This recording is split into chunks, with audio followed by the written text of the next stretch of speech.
This is a video about how to overcome resistance and crush your day.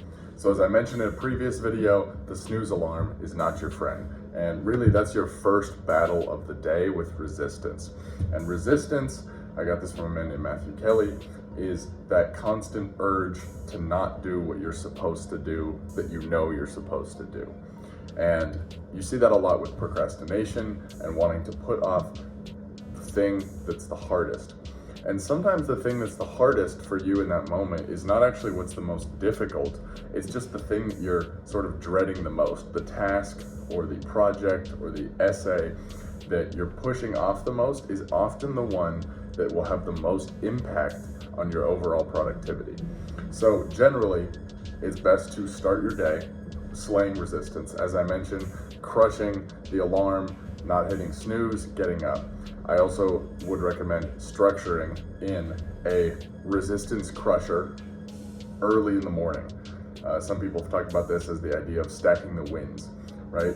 Maybe it's making your bed, and pretty much every day I take like a quick cold shower. It's like a minute, just kind of rinse down, and then I have a hot shower at night.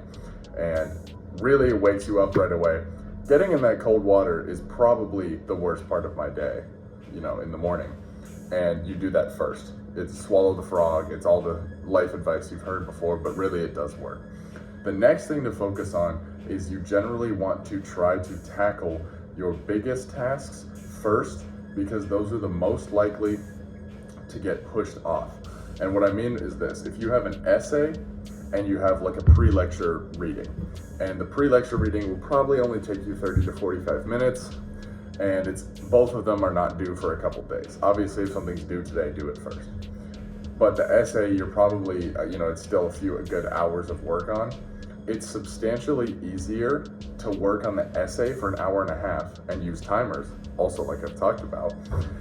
And then later in the day, all that's left is the 30 to 45 minute pre-lecture, and you've already done the big thing. It's a lot easier to convince yourself to do that than to go vice versa.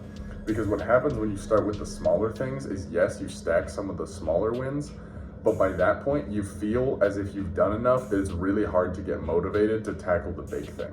Whereas if you've done at least a chunk of the big thing, you'll be on a roll and you can just go crush the little tasks. So try to structure your day like that. And generally, I'd recommend trying to treat college somewhat similar to like a 9-to-5 job. Maybe that's not your exact hours. Maybe you start an hour too early, hour too late.